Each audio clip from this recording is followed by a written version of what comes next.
दो सासों का ससुराल। आइए आपको ले चलते हैं सत्तू निवास में। सुनकर जरा अजीब सा लगता है ना, सत्तू निवास।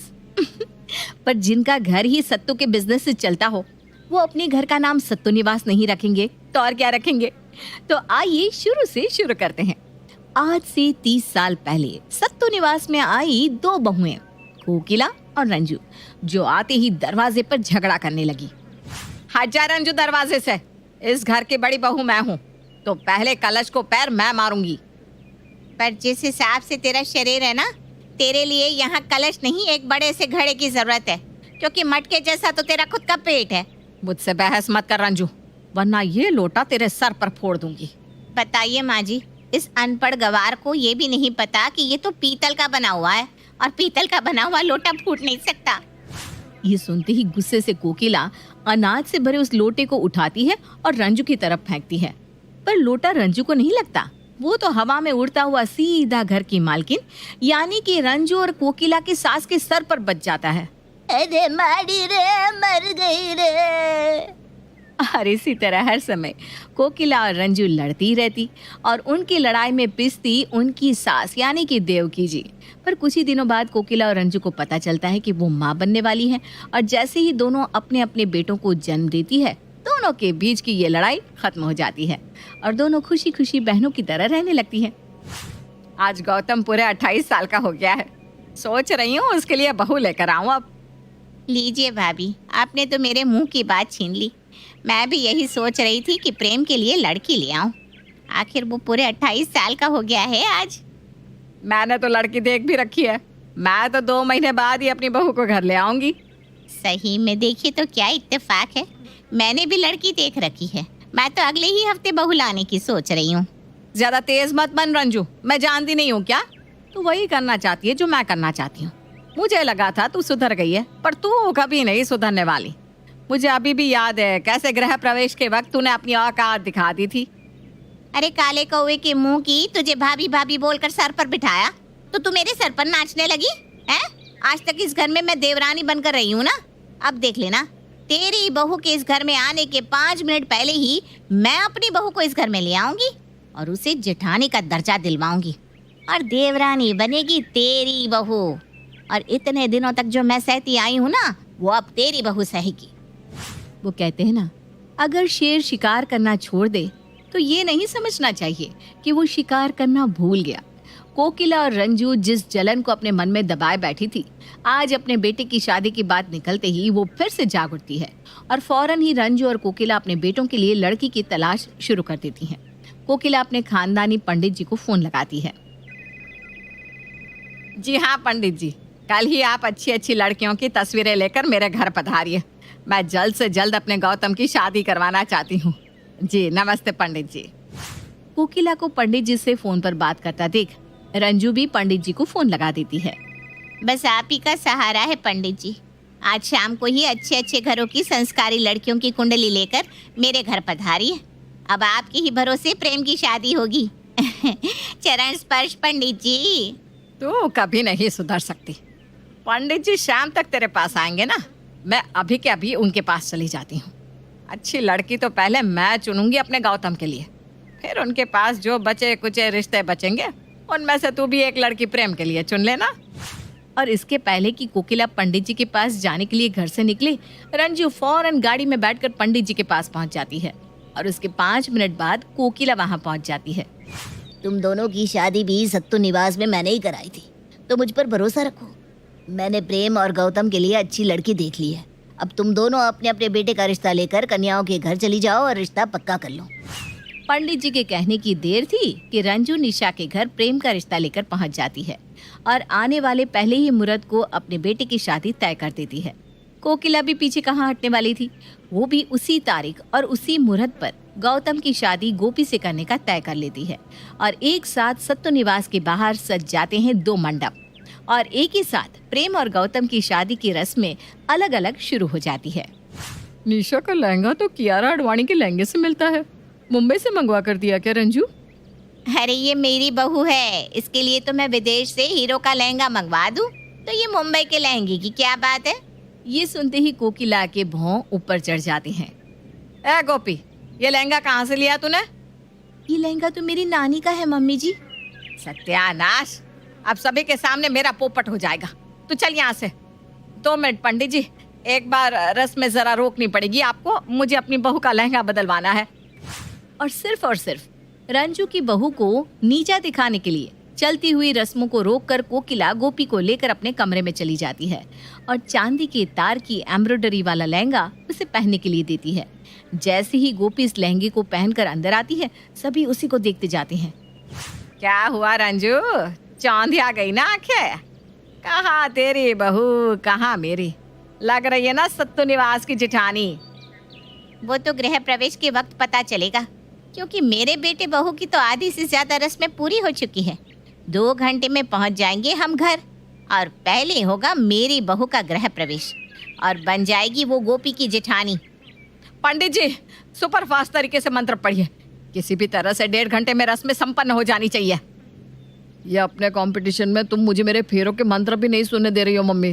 क्या फर्क पड़ता है कौन पहले गृह प्रवेश करके घर में जाए, रहना तो उसी घर में ना। और गोपी और गौतम के पहले ही निशा और प्रेम सत्तू निवास के दरवाजे पर पहुंच जाते हैं। जल्दी इस कलश को लात मार और अंदर आजा बहू। रुक जाओ मम्मी, गौतम को आने दो। भले हम अलग अलग कोख से पैदा हुए, पर हम एक ही वक्त जन्मे। हमारी शादी भी एक ही मुहूर्त पर हुई, तो गृह प्रवेश भी एक साथ हो जाएगा तो क्या फर्क पड़ जाएगा मम्मी? भले वो मेरा सगा भाई नहीं है, पर मेरे लिए मेरे जिगर का टुकड़ा है गौतम। तभी गौतम और गोपी भी वहां पहुंच जाते हैं। क्या फर्क पड़ता है प्रेम, पहले तू घर के अंदर जा या मैं? चाची का माना है तो तू पहले चला जा, मुझे कोई दिक्कत नहीं है। और अपना दाया पैर आगे कर सबसे पहले निशा अपने ससुराल की दहलीज लांग कर अंदर आ जाती है और बन जाती है घर की जेठानी। अब तो हो गया मम्मी, चाची, दोनों बहुओं का गृह प्रवेश हो गया ना। अब हम अपने अपने कमरे में जा सकते हैं कि नहीं? अरे ऐसे कैसे बेटा, तुम दोनों को आपस में कोई भी कमरा लेने में दिक्कत नहीं थी, इसलिए प्रेम ने छोटा कमरा ले लिया और तुमसे कुछ कहा भी नहीं।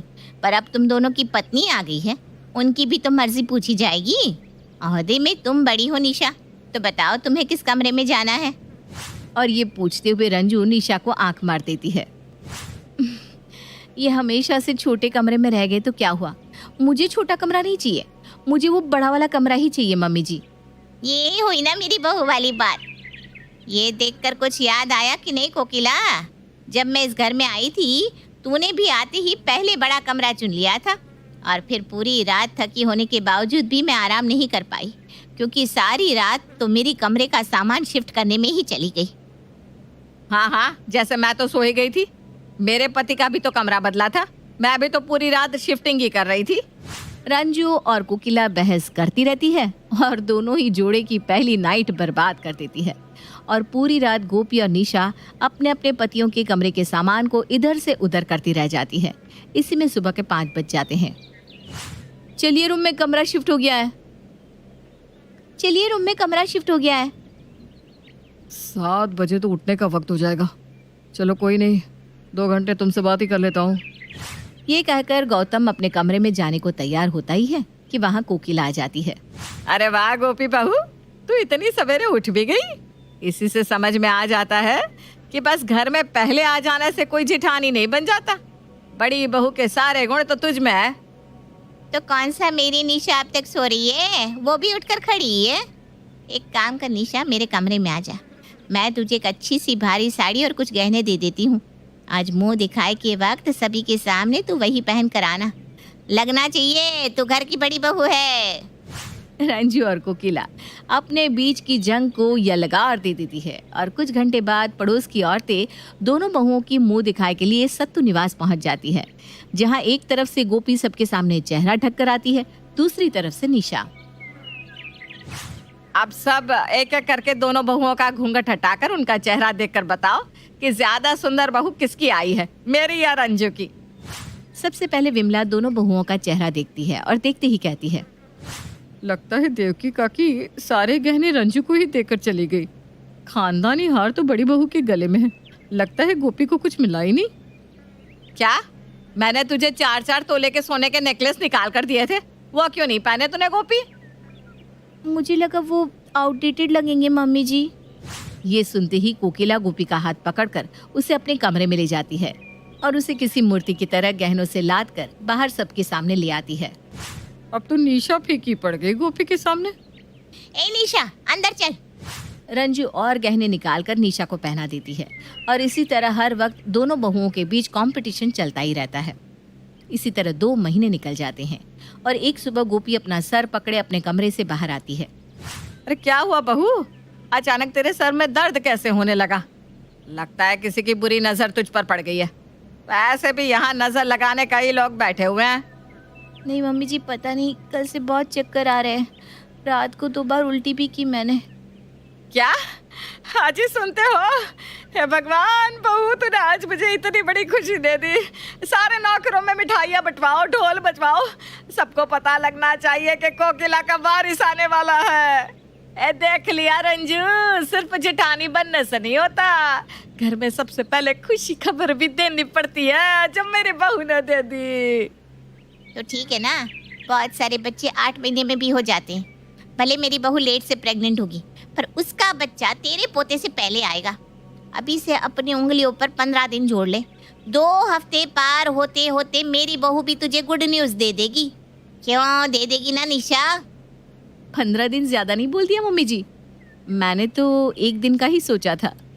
और हमेशा अपनी सास के सामने अच्छी बनने के लिए निशा एक प्रेगनेंसी किट मंगवाती है और उसमें लाल पेन से मार्क कर देती है। अगली सुबह, मम्मी जी मैं माँ बनने वाली हूँ, देखिए। ले देख ले कोकिला। मुझे तो एसिडिटी हुई थी और ये निशा भाभी तो सच में प्रेग्नेंट है। अगर मम्मी जी को पता चल गया कि मैं प्रेग्नेंट नहीं हूँ तो न जाने क्या होगा। मुझे अब इस झूठ को सच की तरह दिखाना पड़ेगा। लीजिए मम्मी जी, चाची जी की बहू मेरे प्रेग्नेंट होने के 1 दिन बाद प्रेग्नेंट हुई है, पर चाची जी की खुशी तो देखो। अरे भाई, बच्चा तो पहले मुझे ही होगा, आप क्यों खुशी मना रही है चाची जी? तो आज ही मुझसे लिखवा ले, पहले मेरी ही बहू की डिलीवरी होगी, और अगर ऐसा नहीं हुआ तो मैं इस घर को छोड़कर चली जाऊंगी। क्या भला को मोल रही हो मम्मी जी? ऐसा तो होने वाला ही नहीं है, क्योंकि मैं तो प्रेग्नेंट हुई नहीं। और अगले ही पल से रंजू अपनी बहू को वो सारी चीजें खिलाने लगती है जिससे उसकी डिलीवरी और जल्दी और आराम से हो जाए। ले बहू, ये साबुत अनाज खा, इससे तेरी डिलीवरी और सही से होगी। ऑपरेशन करके कटवाने छटवाने का कोई झंझट नहीं होगा। और ये ले गुंद के लड्डू, इससे शरीर मजबूत बना रहेगा। दूध मलाई खा बहू, तुझे निशा से पहले बच्चे को जन्म देना है। जो 1 दिन में प्रेग्नेंट हो सकती है, वो 8 महीने में डिलीवरी भी कर सकती है। दूध? मुझे लैक्टिक एसिड से एलर्जी है मम्मी जी। लैक्टिक क्या, इलेक्ट्रिक बायो इलेक्ट्रिक मत कर बहू, तुझे एक मोटे ताजे बच्चे को जन्म देना है बस। और दोनों सास इस होड़ में लग जाती है कि उसकी बहू की डिलीवरी पहले कैसे हो। माँ से पूछती हूँ, उन्होंने मेरी डिलीवरी नॉर्मल करवाई थी, उन्हें पता होगा कि कैसे बच्चा वक्त से पहले हो सकता है। और कोकिला फौरन अपनी माँ को फोन लगाती है, जहाँ उसकी माँ उसे कहती है कि सीढ़ियाँ चढ़ने उतरने से बच्चा जल्दी हो जाता है। और ये सुनते ही कोकिला गोपी के पास भागती हुई जाती है। अरे ये क्या बिस्तर पर पड़ी हुई है बहू तू, इस तरह से बच्चा नहीं होने वाला। चल जल्दी जल्दी उठ और मेरे साथ आ जा। जो औरत पेट से मम्मी जी, वो जितना आराम करेगी बच्चा उतना स्वस्थ होगा ना।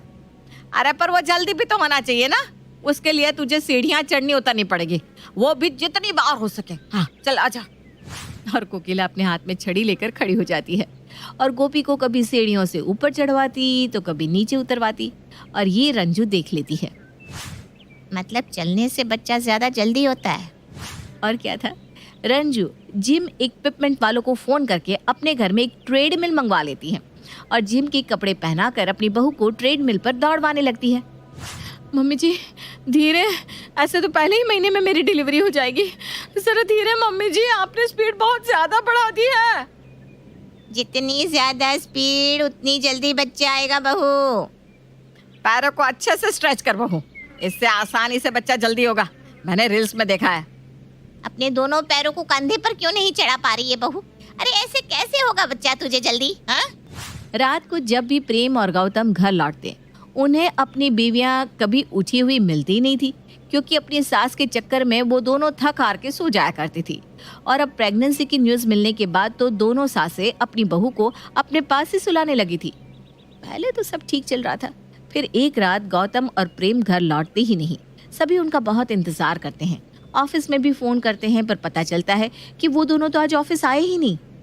मुझे बहुत घबराहट हो रही है, मैं तो जा रही हूँ FIR करने। मैं भी चलती हूँ, रंजू तू घर संभाल। बहुत खोजबीन के बाद भी प्रेम और गौतम नहीं मिलते और 2 दिन बाद दोनों अपने घर लौटते हैं। उन्हें देखते ही सभी उनके गले लग जाते हैं। कहाँ गए थे तुम दोनों? ये क्या हरकत है? हम सब कितना घबरा गए थे, बताना तो चाहिए था। तुम दोनों का फोन भी बंद था, घर में प्रेग्नेंट बीवी है, उसका तो लिहाज रखते हैं। तो घर आकर हम कर भी क्या लेते बड़ी माँ, क्या फायदा? आप और मम्मी तो समझने का नाम ही नहीं ले रही थी। और किस बच्चे के पीछे आप दोनों भाग रही हो जो बच्चा है ही नहीं? शादी के बाद जब हम दोनों अपनी पत्नियों से ठीक से मिले ही नहीं तो बच्चा कहाँ से होगा? वो आई एम सॉरी मम्मी जी, आपके डर से मैंने झूठ बोल दिया था। मुझे ना एसिडिटी हुई थी। मैं भी मजबूर थी मम्मी जी। आप लोग हमारे लिए पत्नियां नहीं, अपने लिए बहू लेकर आई थी, जिससे आप एक दूसरे को नीचा दिखा सके। तो हम दोनों का इस घर में काम ही क्या है? ये सुनते ही कोकिला और रंजू की आंखों में आंसू आ जाते हैं और उन दोनों को अपनी गलती का एहसास हो जाता है। रंजू, वो तेरे पास एरोप्लेन बुक करने वाले का नंबर है ना, उससे 4 टिकट बुक करवा दे। हमारे दोनों बेटे हनीमून पर जाएंगे। Bye bye. ये लोग तो चले गए, पर एक बात बताऊं भाभी, आपकी साड़ी मेरी साड़ी के आगे फीकी ही है। अरे फीकी होगी तो